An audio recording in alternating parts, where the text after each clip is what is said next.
Habitat Social en Occitanie regroupe l'ensemble des organismes du logement social, 66 organismes, et qui logent plus de 700 000 personnes dans un peu plus de 310 000 logements.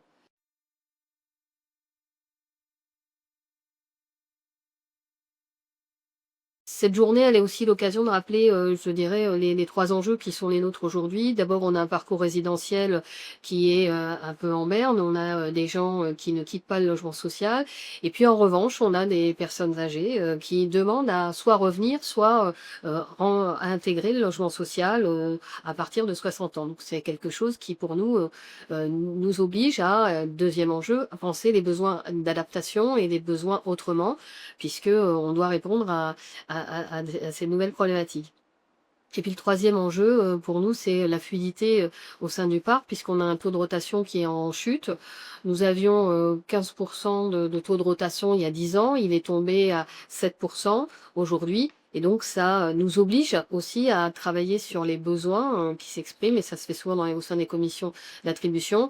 Et puis en interorganisme, par exemple, l'année dernière, on a mis en place une bourse d'échange logement, qu'on appelle Place du logement, qui permet effectivement entre les locataires d'échanger. Donc voilà, on a ces 3 types d'enjeux qui ne concerne pas uniquement la population des 65 ans et plus, mais qui de facto impacte le parcours aussi de ces publics-là. Alors, on a aujourd'hui, on s'est saisi de cette question au sein des organismes du logement social et on a commencé à initier des démarches. On a par exemple des politiques seniors qui se mettent en place au sein des organismes, qui visent à développer les visites dans les logements, à mettre en place un accompagnement spécifique, à avoir une veille sanitaire. Donc c'est un sujet sur lequel qui est totalement saisi par les organismes aujourd'hui, puisqu'on a pris la mesure que de toute façon on a des publics qui vont vieillir dans le parc locatif social. On a également des partenariats qui sont élargis, accompagner le vieillissement de la population, veiller et lutter contre l'isolement, ça nous oblige à renforcer des partenariats avec des acteurs locaux.